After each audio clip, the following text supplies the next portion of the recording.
Welcome to TalkAboutTopeka.com. I'm Chris Schultz. We've got a very special guest on this episode. It's the president and CEO of the Chamber of Commerce of Topeka. It's Doug Kinsinger. This episode is brought to you by the WWW channels and the Break Room's brand new lunch experience. Check out the menu at breakroomdowntown.com. This episode starts right now.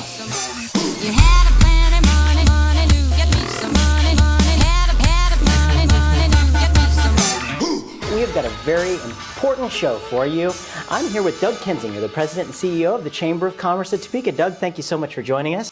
Thank you, Chris. I appreciate it. Well, Doug, there's a lot of people that have heard of the Chamber of Commerce, but they're looking at the screen saying, I've heard of Chamber of Commerce. I don't know what they do. What does the Chamber of Commerce do?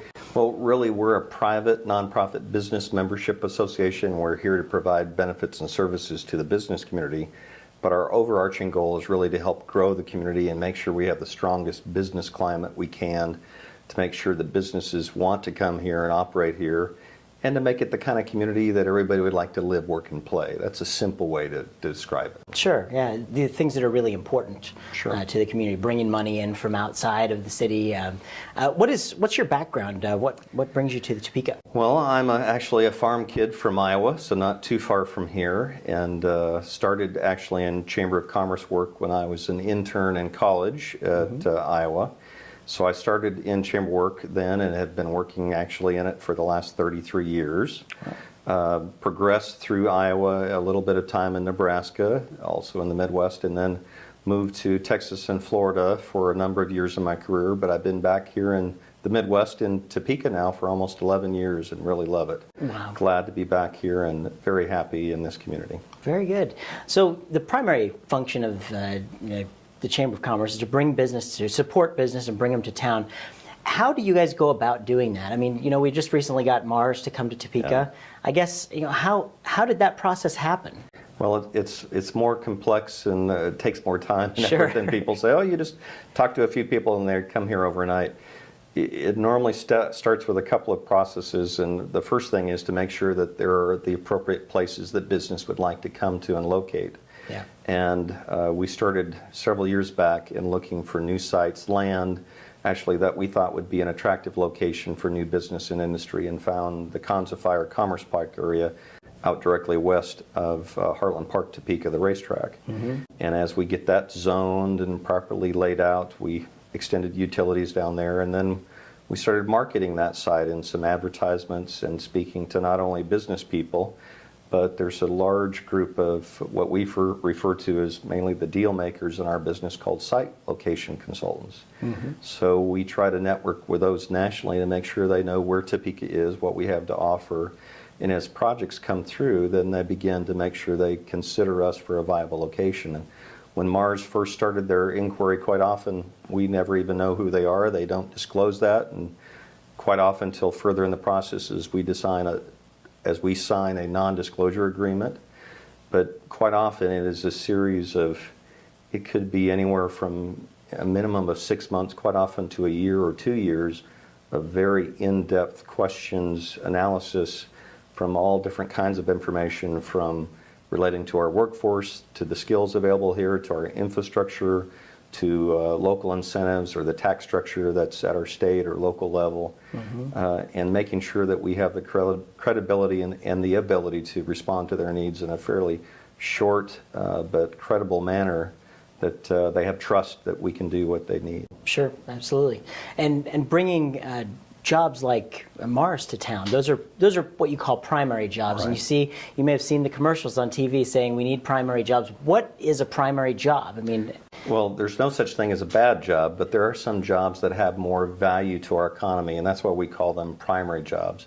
Those are from companies who sell a product or service far beyond our traditional retail trade area. And we think of those as companies and jobs that export their product or services far beyond, might be statewide, more than likely it's region, national, or worldwide. So it could be a company like Goodyear who sells their tires perhaps in China. Sure. Or it could be a company like Security Benefit who sells retirement services all over the nation. But when they sell that product or service, they bring back the proceeds from that and hire more labor, they buy more materials, raw materials, supplies, pay taxes, hire more people. And basically, if you look at a primary employer, it's kind of like considering Shawnee County like its own little foreign government. Yeah. To grow an economy in a foreign government, they want to export more than they import. So what we're trying to do is export more goods and services, bring back the money from that to grow our economy. And as there are more dollars in our economy, then there's more disposable income to spend at retailers and services and other companies. Absolutely. So if you were to give us some advice, just John Q. Topeka and myself, about what we could do as a community today to give us the greatest outlook for 10 years down the line, what would that advice be today? I'd suggest that it's important for any community to look at itself and try and make itself a community in the future that not only you but others want to live in. When companies choose a community to either remain in and grow or to move to, they are going to be there themselves. And even when Mars and Bimbo and Home Depot and Target, but many of our other existing companies have made expansions here, they've done it because they think it's the quality of community that they can relate to and that we have our plans together for the future. So I would suggest we need to invest in ourselves. We need to make sure that our infrastructure, our roads and streets and curbs and gutters and sidewalks are kept up, that our utilities, our water, our sewer, our stormwater runoff systems are maintained, and we have plans for how we're going to carry forward and make those improvements over time, because companies don't want to go to an area where they see a crumbling infrastructure and they go, okay, how are they going to solve the problems, or are they ever going to solve those problems? Yeah. And therefore, even downtown, I think it's important that we look at our infrastructure in the heart of our community and make sure it's the kind of a downtown that we think is appealing to not only our existing citizens and companies, but to others who might consider us. Well, and I'm one of those people that, obviously, my businesses are located in the downtown area, so I have an interest in making sure that downtown grows. And on my end of things, I also have an interest in making sure that nothing goes wrong to actually mess my whole business that I've been working for up. So downtown for us is obviously very important. If you've watched any of our shows, you'll realize that that's been a big topic for us. But to you guys, how necessarily important is a revitalized downtown in order to bring these primary jobs, these large businesses to Topeka? It's extremely important. If I've heard once, I've heard 100 times from our major local employers that the quality of our downtown makes a difference in how they're able to recruit employment from outside of the area when they're recruiting young professionals or management to their facility. Quite often they come in and review the downtown and compare it to others. When new companies come to town, even when Mars came here, that was one of the first things that they asked to look at. And they saw that we'd made improvements in recent years. Actually, the private sector improvement and investment has been quite nice. It's really the public side that's needing some attention now. And so they wanted to see what our plans and direction was for that, and they were encouraged that we were thinking about that and working on that, but they also wanted to be supportive that that was the first step for the future. I would say, as I said, it's extremely important. When we go on visits to other communities around the nation, we call them inner city visits. One of the main things we look at, and it's primarily because our competitors, other sister communities and communities our size around the nation, are paying attention to their downtown. So we're studying what they're doing, and they're competing with us very aggressively in that area, and we need to make sure we have a product or an amenity that will compare favorably to them. Absolutely. I couldn't agree more with you. And that's why we see a lot of people every single day. Our downtown is already our business hub. We've got 35,000 people work down here every single day. There's a lot of people that are already here. It's already vital. It just needs to be updated, Definitely. That's kind of where we sit. We, as you said, 35,000 people. If we can just provide opportunities for a small percentage of those to maybe come on the weekend or a few nights per week, we'll have a thriving, dynamic downtown area that many others would be enviable of. And while we've made progress, we still have a ways to go. So it was one of the highest supported things that we saw through the community visioning process, and we continue to hear through our members as a high priority that they'd like to see addressed. Absolutely. And you see some great things happening. The Capitol Federal Building is one of the amazing things that has happened. I mean, they've completely redone the building, and it's really a beautiful piece to our skyline that they've improved. So thank you, Capitol Federal. Yes, we're fortunate to have capital city headquarters like that invest in our downtown. And as I said, the private sector, we've actually had close to $100 million in investment in recent years by the private sector.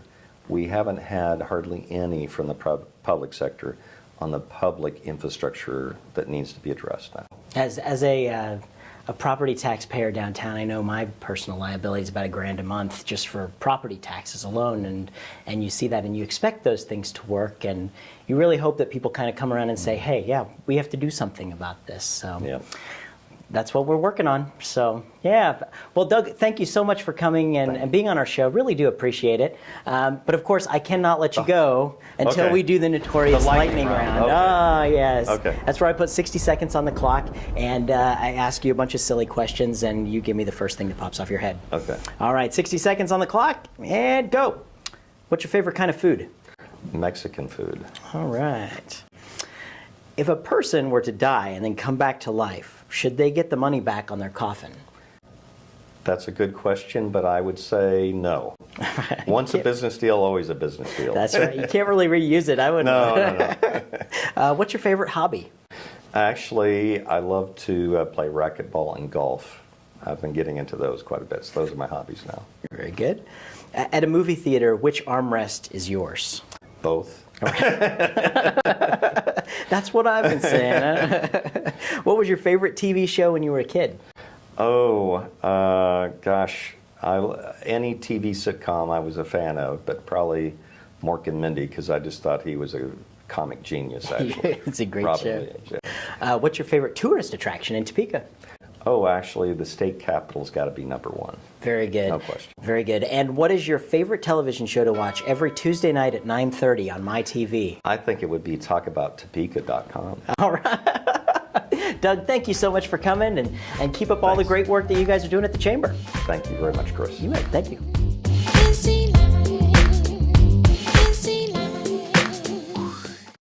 Thanks for tuning into this episode of TalkAboutTopeka.com. I'm Chris Schultz. If you liked what you saw today, please help our guests spread their message by sharing our videos with your friends. You can also find us on Facebook, Twitter, and be sure to subscribe to our YouTube channel. This episode of Talk About Topeka was brought to you by the WIBW channels and Field of Greens, a garden bistro in downtown Topeka. Topeka's #1 salad bar, according to me. Thanks for joining us. Remember, keep talking about Topeka.